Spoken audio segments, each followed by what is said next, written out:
Angela. He comes on hard but nice. He's sincere, he is humble, but he is a powerhouse.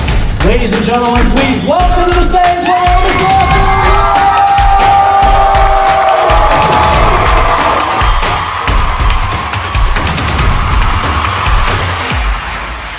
And so he's been asked to come and share his philosophies about the power of storytelling. Ladies and gentlemen, please welcome to the AMP stage, Mr. Austin Zula!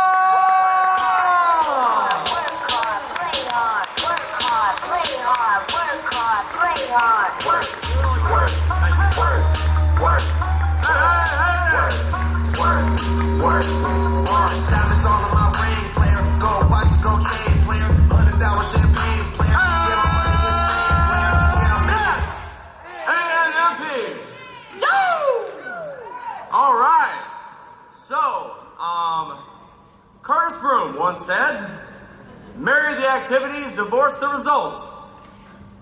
I just did that because he starts every speech with that, and I want to be Curtis Broom one day. Whatever MLM product that he is using works. Handsomest guy in network marketing. Love it. Love it. So, guys, I'm nervous. I am. Can you tell? I'm nervous because I feel like I might give you guys the tips and the keys that are going to change your entire career forever, and you might be more focused on how hot it is, or how tired you are, or your downline report or something, and you won't catch it. Are you guys ready? Yeah! Okay. Almost ready? Are you guys ready?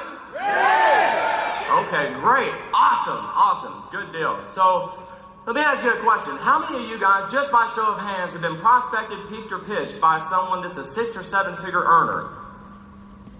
So let me see. We got a decent amount of folks. Okay, I want you to think back. Whenever they peaked you, pitched you, prospected you, did they reach out to you and tell you, hey, are you open to a side project to make some extra money? Did they say, oh, hey, do you keep your income options open when it comes to making more money? There is nothing wrong with those scripts whatsoever. I use them. They have a place. Whenever you're first getting started, especially, we need a track to run on, right? Now, if I'm in launch mode, okay, and I'm looking to reach a massive amount of people, that's what I'm probably going to reach out to most people saying.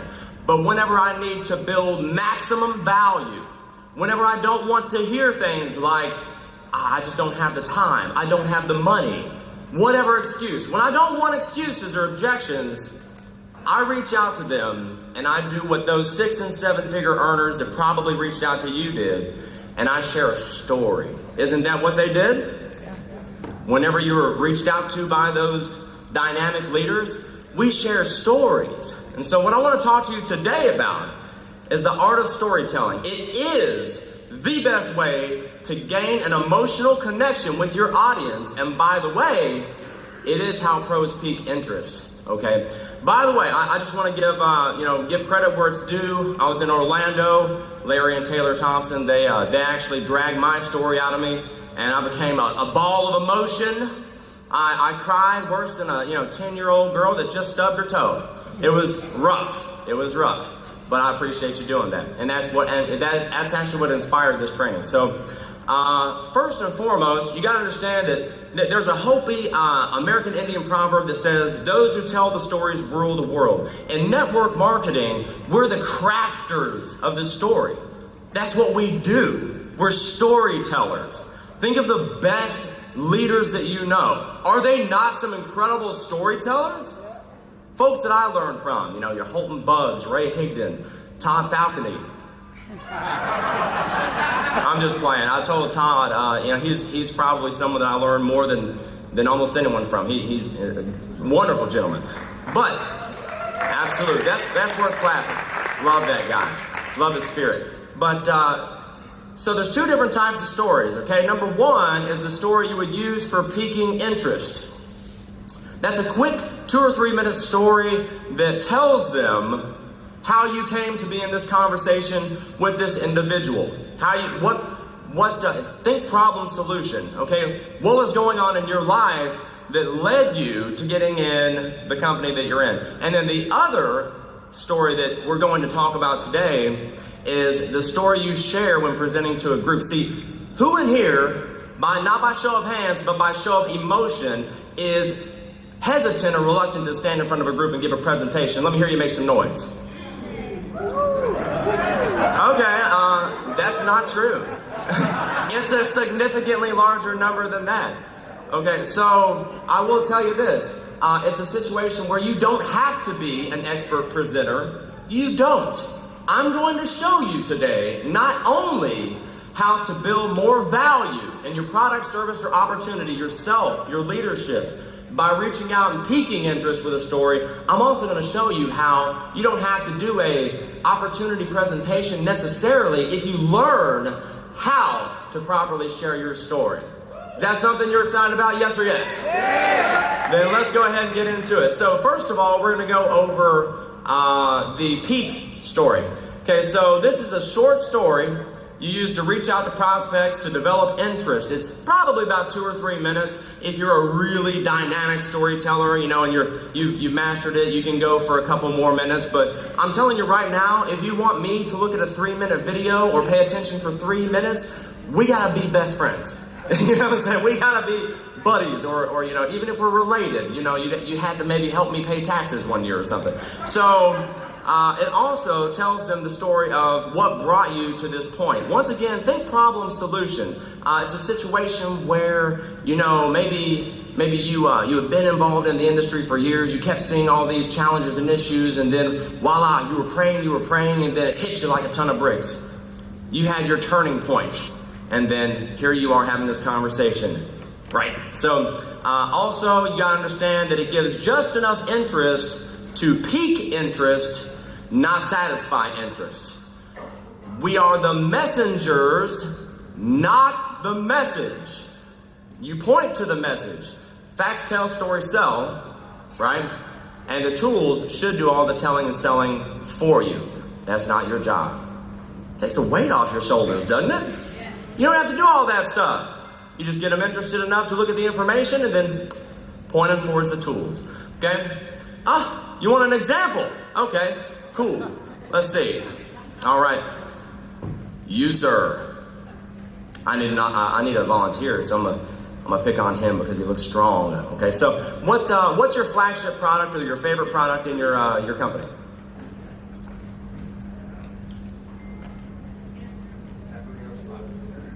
Gotcha. What's a product in your company? Any product. Pick a product, any product. Oil? Okay. Any favorite essential oil? Peppermint. Okay, great. Awesome. Actually, I only know orange. I think it does something with energy. Okay, so I'll give you an example. And if I'm wrong, that's fine. I'm right. So I'll give you an example, okay? If I were, you know, if my product was oil and my favorite product was the orange oil, I might say, you know what, Maggie? For years, I've been exhausted. You know, I've just been drained of all my energy. Matter of fact, I got diagnosed with chronic fatigue syndrome. You know, I didn't wait till 2:30 to have the 2:30 slow me down, 5-hour energy, need that sort of a feeling. I was just always tired and I couldn't shake it. And then a buddy of mine reached out to me and he shared with me something that just, I didn't believe it worked, and then I tried it. And Maggie, I'll tell you what, I haven't needed coffee since. I got off, and because I got off coffee, I no longer experienced jitters, the crash, nothing. And it was just because of one simple product. And I'll be honest with you, if you can imagine being exhausted all of your life and not being able to accomplish the things that you need to accomplish as a father, as a husband, as a business person, it was wrecking my life, and this saved it. So I got a quick question, okay? Because you're one of the realest people I know, and you're very honest. If I were to send you about 10 minutes worth of information to check out, when do you think you get a chance to look at it and give me your honest feedback? Hopefully you recorded that. I mean, I don't know. I mean, I'm telling you. Now, I don't have this in my slides, but we're familiar with the if I would you concept, right? I take it a step further and I say, PJ, because you're one of the realest and most honest people I know, if I were to send you about 10 minutes worth of information to take a look at, when do you think you get a chance to take a look at it and give me some honest feedback? The reason why I do that is because if you ask that way, they are way more apt to actually look at it to give you their honest feedback. Okay? I promise you, it works. All right, so the next story that I want to go over with value?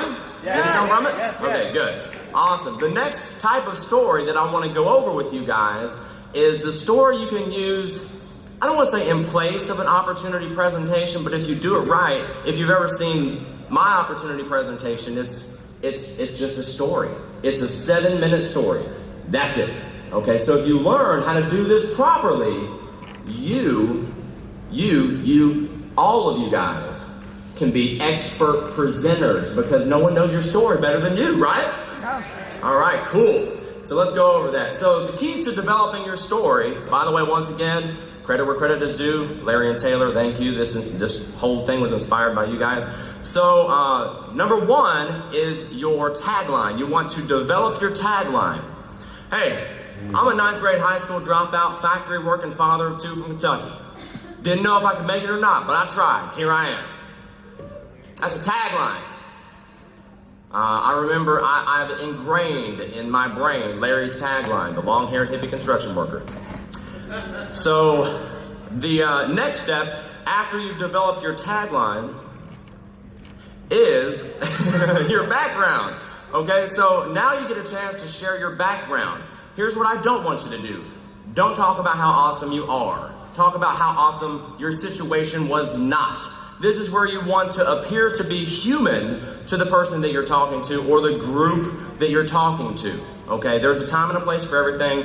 Now's not the time for you to be larger than life. Okay, that's the second part. Number 3 is that pivotal moment when someone gave you a call or you stumbled across a Facebook ad, whatever it was that introduced you to your product, service, or opportunity. That's the pivotal moment. Okay, that's the thing, the answer to your prayers that changed your life forever. That's step number 3. Number 4, and finally, is the happy ending. Hey. You get a chance to now be a rock star. So now you get a chance to talk about how awesome you are. Okay. And so you're going to save that for last. The happy ending. Okay. So it's a situation where now, golly. So now that last step, you get to talk about how you came from nothing, and now you make $1 million a month, and you saved your marriage, you bought the car of your dreams, and whatever the case may be. So that's where you get to brag on yourself, and things come full circle. Have fun with that one. That's always fun to talk about. I was going through some stuff, bankruptcy, divorce, whatever, and now I'm 'twas blind, now I can see. Here's a couple power phrases you can use at the end of sharing your story that will make it more impactful. It will give you the desired result if you use these. First of all, tell them, I can't promise you anything. I can't promise you much, but I can promise you this. I can promise you that if I can do it, that you can do it too. And let me ask you, what if it only turned out half as good for you as it did for me? Wouldn't it be worth it? It gets them thinking. If you made $100,000 a year and turned out half as good and they're doing it part-time, who in here, not by show of hands, but by show of emotion, could benefit from an extra $50,000 a year in addition? Yeah, me too, twice on Sunday. Okay, so you gotta think whenever you're telling your story that people are saying to themselves, hey, I'm on a journey. Okay, I'm looking for something. Can you be my guide? And you don't need to show every detail of your transformation. I know Curtis talked about, how at age 12, I became a pharmaceutical representative working in an open environment is the technical term for it.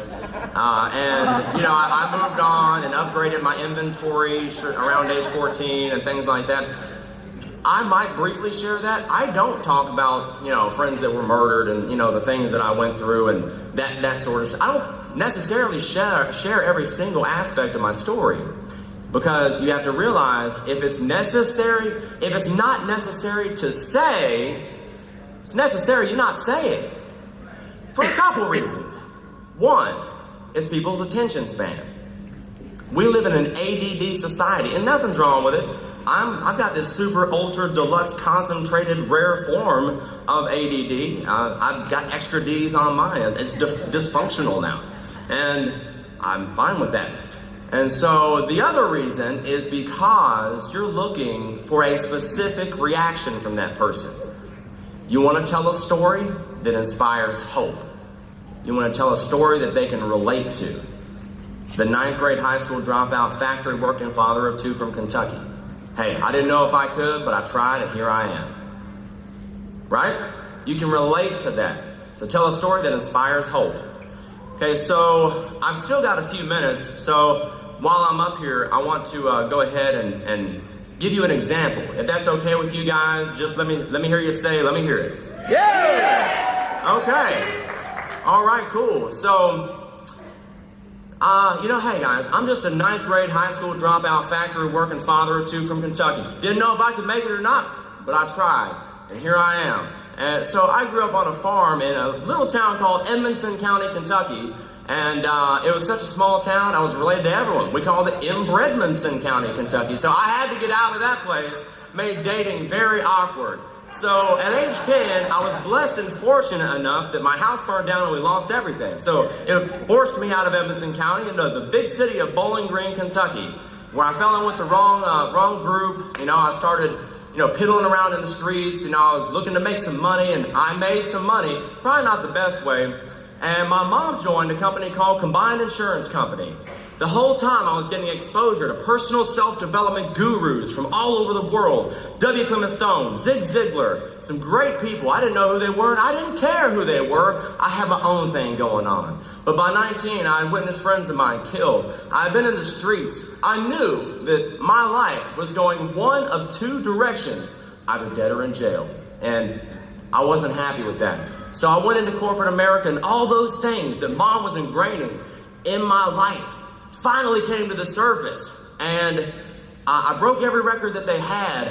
I adopted a philosophy called the Positive Mental Attitude Philosophy that changed my life forever. After about 7 years in that situation, unfortunately, my position was terminated, and that just meant I was out of a job. 2008, put my resume out there.